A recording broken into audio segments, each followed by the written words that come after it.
You have a good record. President So, Mahama is not running for president. and Are I know you that going to run for president in NDC? Under the aegis of the NDC and President Mahama, the record is solid. Are you going to run for president? Paul, no matter how tall you are, you can always see tomorrow. So nobody knows what will happen tomorrow. Okay. I am not standing here and by any stretch of logic saying that I will run for president. No, I cannot. As I sit here, when you are still wrestling with Peter, you don't add Paul to the fight. So I want to say without any idea of that the NDC is a party that gives everybody the opportunity for your true value to manifest.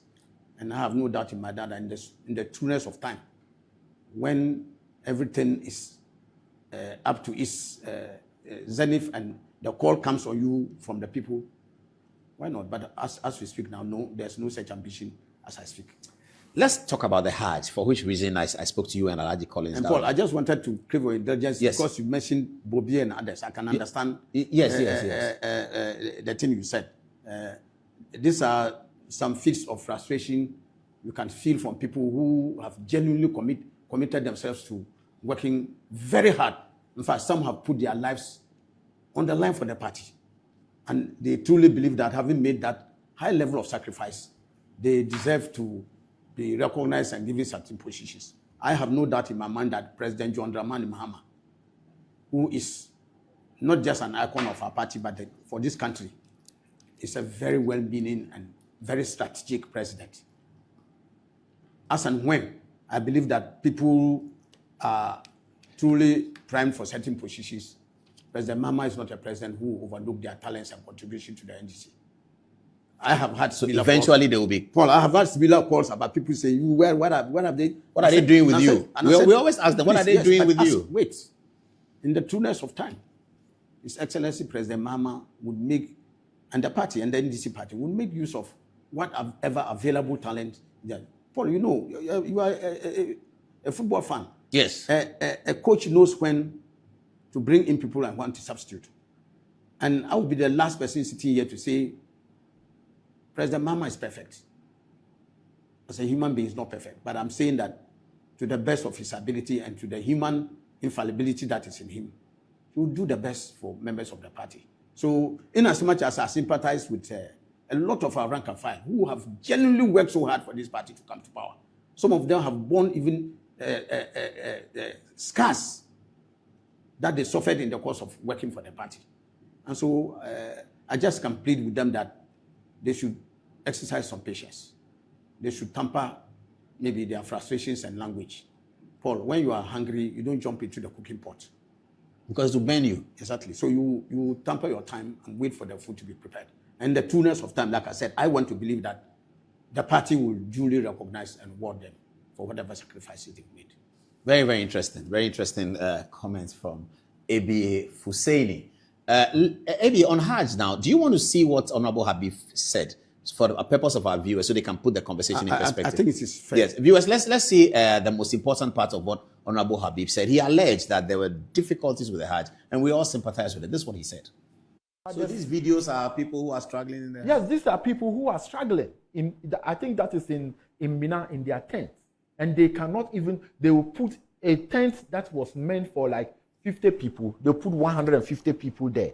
So they will pack you like yam, a tuber of yam. They will just pack you like that. You cannot even, a toilet that you're supposed to use that is meant for like 20 people, you have like 100 people who are queuing to use that toilet. The services being provided to them, Paul, is very bad. And I feel very sad as a Muslim. And that's moving forward. We need to take politics out of the organization of Hajj. If members or if pilgrims are to even pay 200,000 Ghana cedi to go, because the religion always not make it mandatory. It is an optional mandatory. The optional being that they said perform Hajj if you can afford it, if you can do it. So if you cannot, you are not forced to do it. So if you can pay, because when you go, other countries go to Hajj, they pay a lot of money. When they get to, let's say, Medina, they stay like in Hilton. When they get to Makkah, they are staying in Pullman, Zamzam, and other big hotels. When they get to Mina, And to an extent, Paul, when they got to Arafah, the Ghanaian pilgrims, they did not even see their bus, that they have to walk from Arafah to Muzdalifah, which is around 11 kilometers. People have to walk from Arafah to Muzdalifah and sleep in Muzdalifah. Ordinary from Muzdalifah, you already walk from Muzdalifah to Jamarat. That is where they do the stone throwing. But to allow or subject Ghanaian pilgrims that they have to walk 11 kilometers from Arafah to Muzdalifah, that they have to walk additional 6.5 kilometers from Muzdalifah to Jamarat. Why are they walking? No car? The cars were not available. The buses that the Hajj task force were supposed to provide to them, they could not. They could not even find the buses. They didn't even know where they are. And even when they came, instead of them taking their time, because you've been out of power for 8 years, how is Hajj organized? There are changes so that you can leave some of the people, the institutional memory, to guide you, so that next year you can be able to, do your own Hajj. They just make it, like I said, the politics. They will sack everybody to go. Even last minute, issuing of visa was a problem because their IT system had crashed, that they could not even issue visas and other things. Because Honorable ABA Fuseini, you are the deputy in charge of Hajj this year. Why did all these things happen to Ghanaians? Paul, through Islamic transition, I wish to start by saying, A'udhu billahi minash shaitanir rajim, bismillahir rahmanir rahim. In the name of Allah, most gracious, most merciful. Paul, and this thing that we are admonished as Muslims, that if even in the most dire of circumstances, endeavor to tell the truth. Endeavor to tell the truth. Endeavor to tell that, even at the peril of your life. I'm so disappointed with my junior brother, Honorable Habib, that on such a sacred matter as Hajj, a pillar of Islam, he can lie so profusely. And the object of the lie, the intention behind the lie, is for mischief.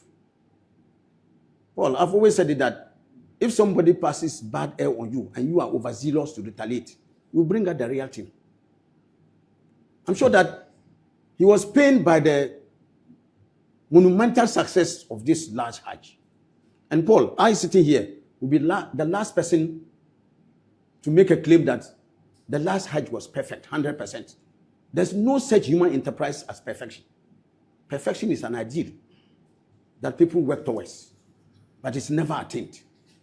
So, in as much as it was not perfect, but Paul, I can say without any doubt that anybody who has respect for the truth, who is fair-minded, and who believes that there is a day of accountability, that before his maker, you would answer questions about what he said, would say that this Hajj was a celebrated success, was a profound success.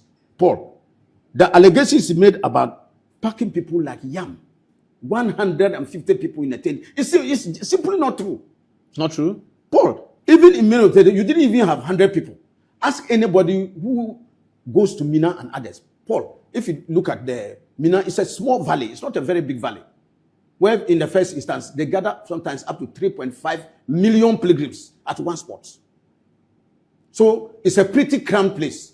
Notwithstanding that, Paul, in no tent would you have even 100 people, let alone 150 that my brother Habib has sought to put out. It's totally false. It's just to say something to dent the image and integrity of the Hajj company. And listen to him. He says that even in a place where he has been to Makkah many times, he knows that from Muzdalifah to the Jamarat. The Jamarat is a place where we're going to stone the devil. Stone the devil? To stone. The devil? Yeah, it is specific. It's one of our okay, all right. It's one of the cardinal ceremonies that you undertake in the course of the Hajj. You sleep in Muzdalifah and the following morning, early morning, they go and stone the devil for trying to tempt our holy prophet and others. So, that place, Paul, is done on foot. Nobody takes a car. Oh, I see. It's part of the pilgrimage that's done on foot. Yes, it's done on foot. So for you to even go and mention that how long is it? They left people there. I think it's about between 4 to 5 kilometers. Not too far, Paul. Kilometers could be far. Yes, it's not too far, Paul. Okay. Because but if everyone is walking, yeah, everyone is so you walking, don't, it's false. And Paul, when he said even people were walking from Arafat to Muzdalifah to Jamarat, it's not true. In fact, Paul, I'm sure you have access to the chairman of the Hajj task force, Collins Dauda. Honorable Collins Dauda. You can ask him. Collins Dauda and some members of the Hajj task force were the last people to leave the place. They waited until the buses had conveyed virtually all the pilgrims under the aegis of the Hajj task force before they themselves left. So it cannot be true.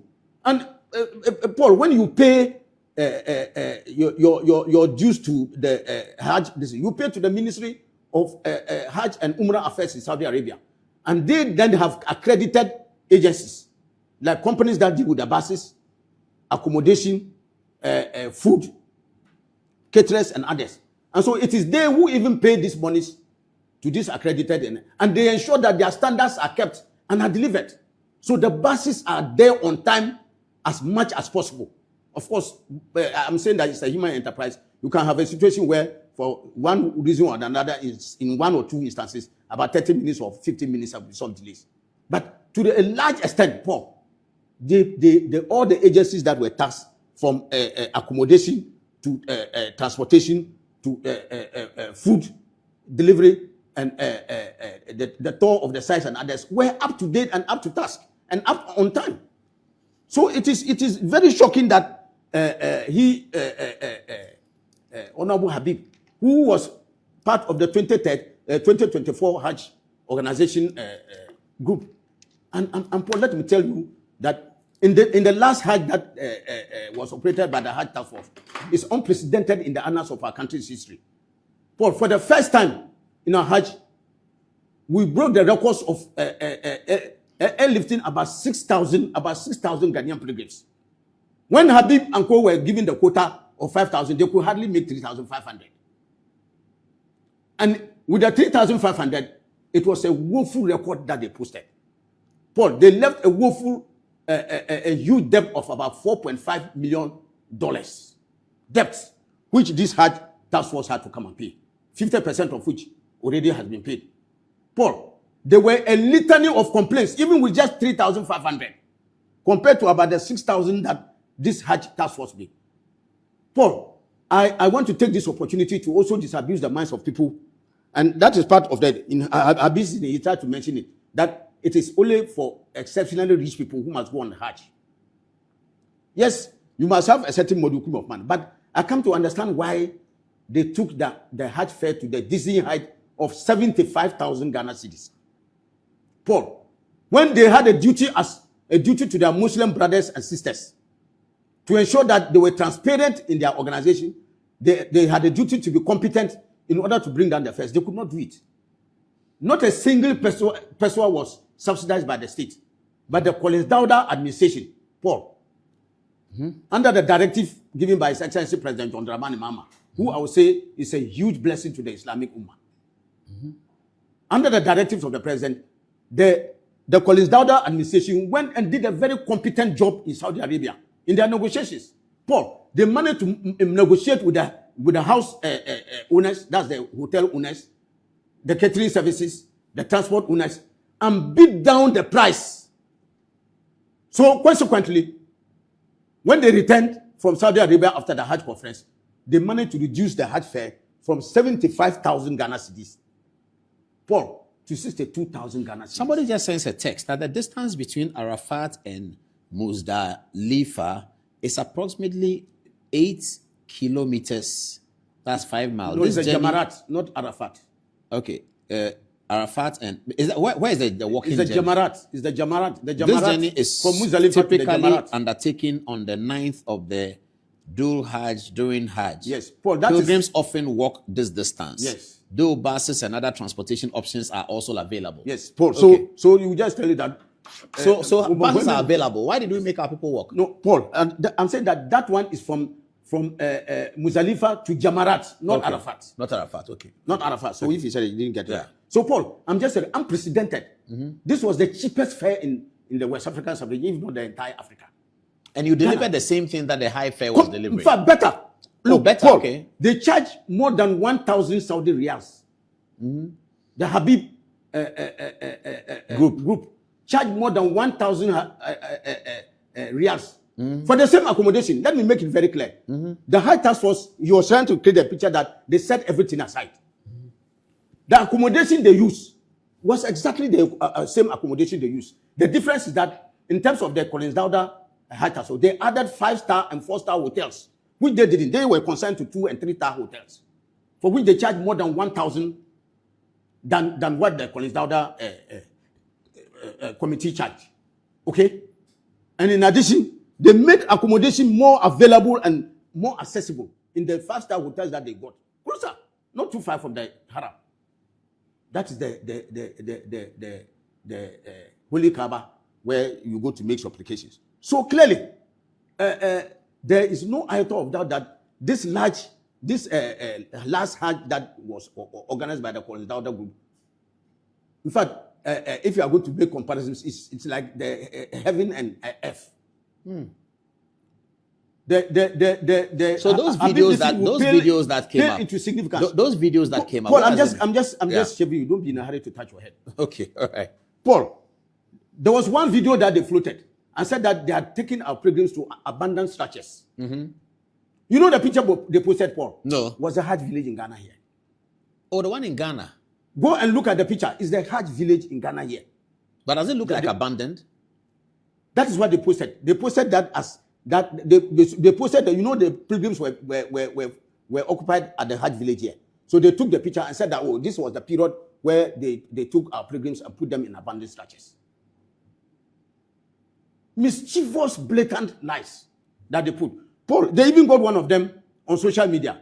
He came and made all sorts of allegations with the intent to dent the image and integrity of the Hajj Task Force. Only after 3 days, the person came back and said he had gone and he couldn't sleep and his conscience troubled him. And he was begging Almighty Allah to forgive him.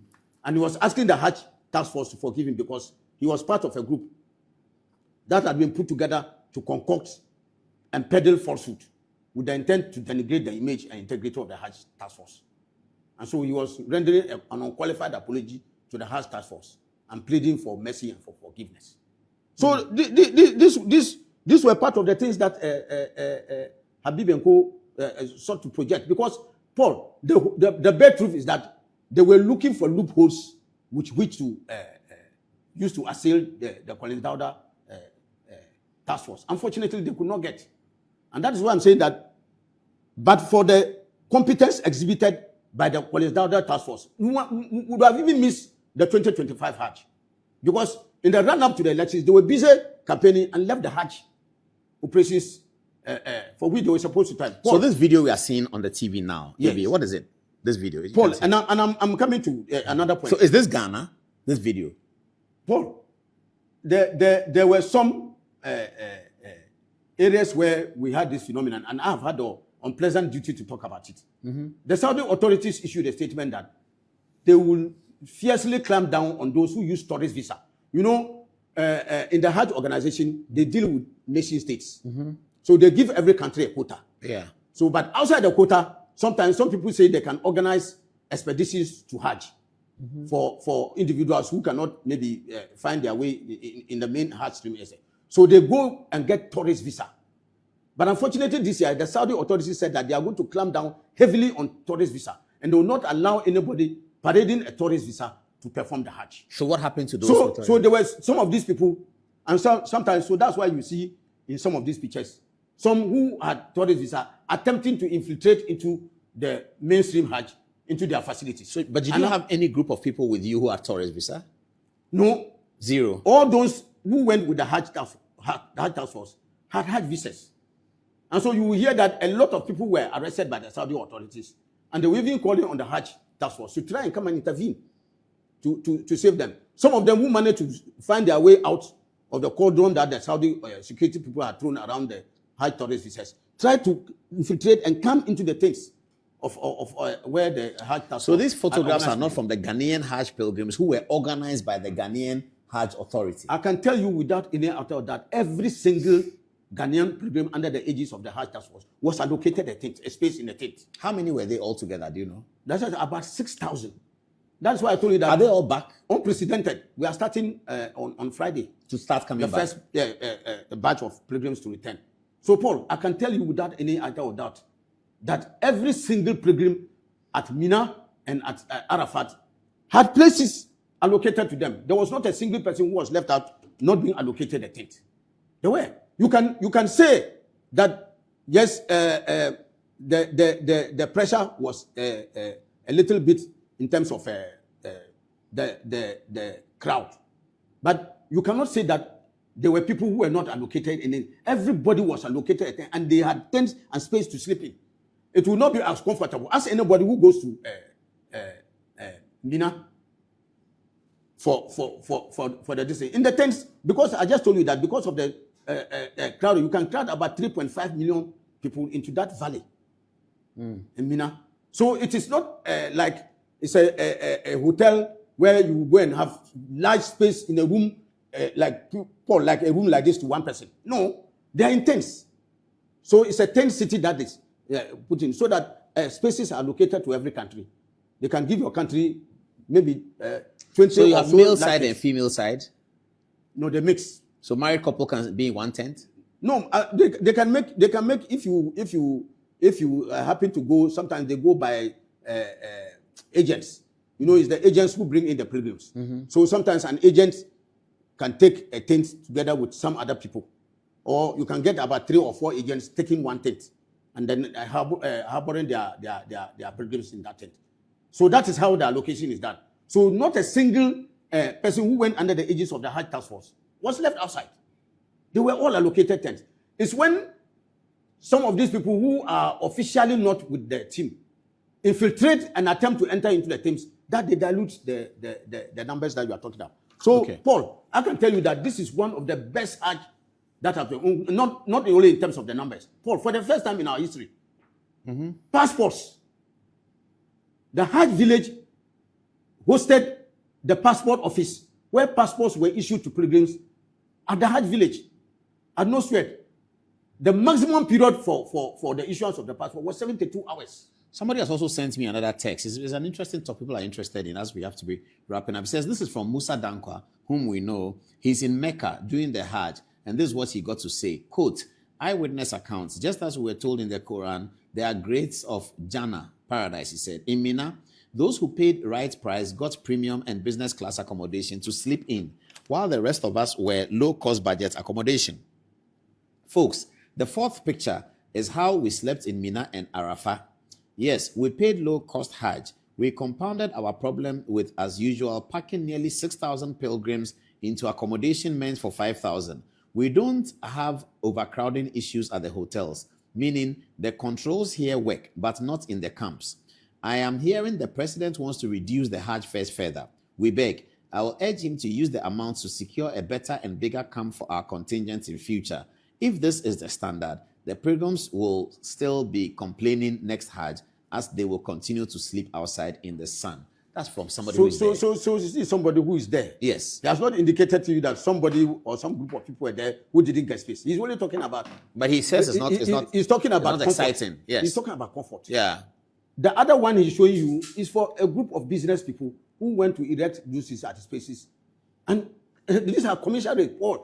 Can you imagine that some of them will pay as much as $10,000 for the space? To get space there. Because they have the ability to pay. Okay?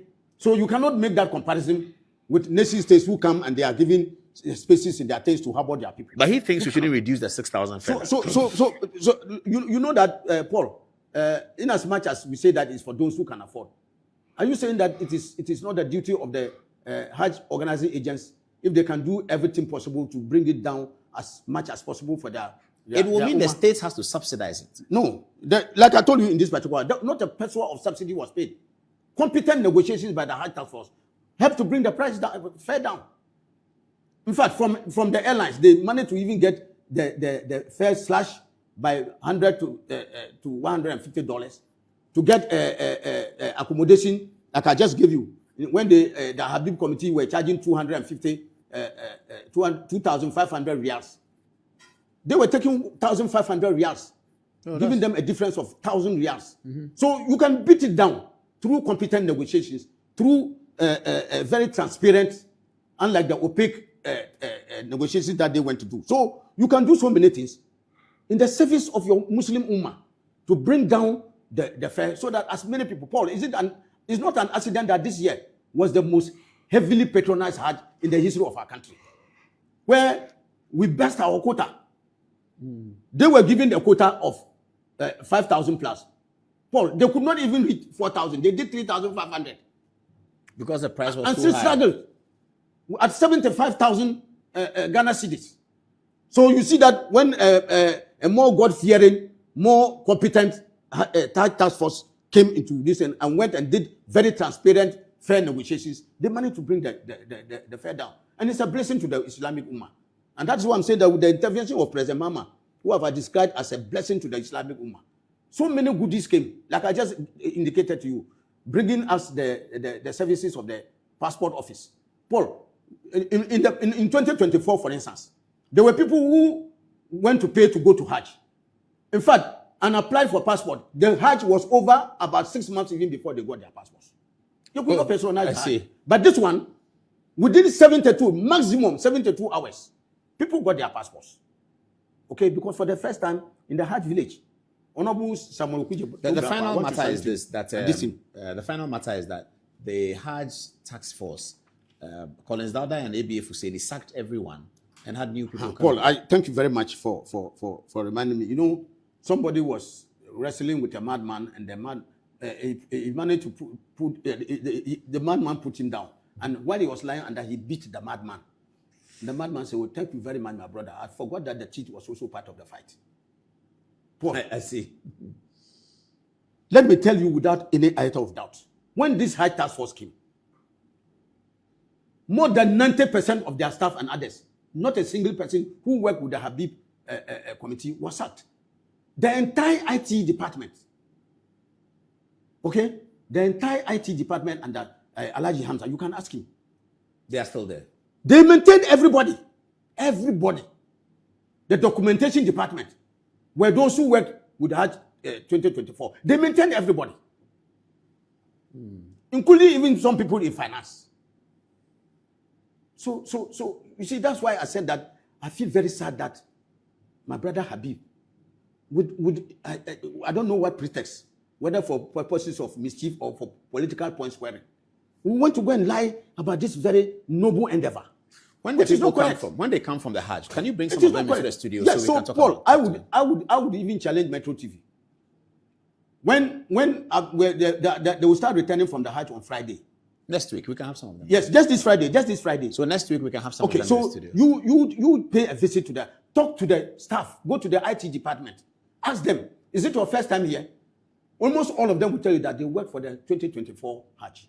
If you go to the documentation department, they will tell you something. So where are they still based at the Jubilee House? The Hajj, is it still based at the Jubilee House? Or no, we have a Hajj village at the airport. Yeah, I know. That's where the secretariat is. Yes. Okay. Yes. So all the things there were done, and I can tell you without any doubt that Paul, this is one of the best Hajj that was. Even for the first time in the Hajj again, Muslims, you know, when you go, we wear this white. Yes. And then put the other white one as your downward covering. For the first time, this was given free of charge. Oh, fantastic. This would have cost between 500, quality one, between 500 and 800 Ghana cedis. Free of charge. Courtesy His Excellency President John Dramani Mahama. Okay? Paul, they are given, I'm sure I should have brought one of the bags here. Beautiful bags. 2 of them. One bigger to contain your items, and the one you can sling and use your documentation on. Free of charge. Oh, I see. Free. I see. None of this existed with the previous Hajj task force. With more money. With 75,000. And this they was took 75,000 from the poor pilgrims of Ghana and delivered a shoddy job. Because like I told you, Paul, at the end of the day, they left $4.5 million debt. Dollars. Oh, I see. Half of which this Hajj task force has already settled, and there's a plan in place to retire the debt. This is the record of this. So how can the port be calling the kettle black? Thank you, ABA. So clearly, Paul, I'm sure that finally, yes. I want to say that, like I said from the beginning, I sitting here will be the last to sit here and claim perfection. There are one or two areas, of course, we can make an improvement with. But overall, Paul, I can say with my head very high that this was a fantastic job that the Hajj Task Force discharged. Paul, you are talking about a process of first even organizing pilgrims, getting passports for them, registering them, getting their documentation, negotiating with airlines, negotiating with transport companies, negotiating with caterers and other things. And the beautiful thing, Paul, in this year's they cooked local Ghanaian food. Okay? Even though it was a contract given to a Saudi, Al-Qusar, the catering company called Al-Qusar.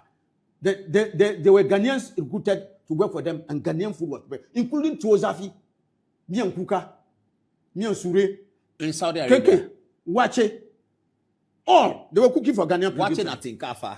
Yes. In Saudi Arabia. In Saudi Arabia. Oh, that's nice. So that's why I'm telling you that if you put all the facets of this Hajj organization, Paul, you will give thumbs up to this Collins Dowda. Thank you. We'll do So, more work. so We'll do more work. I think that we should We'll do more work. We should give credit where it is due. Thank you, ABA Fuseini.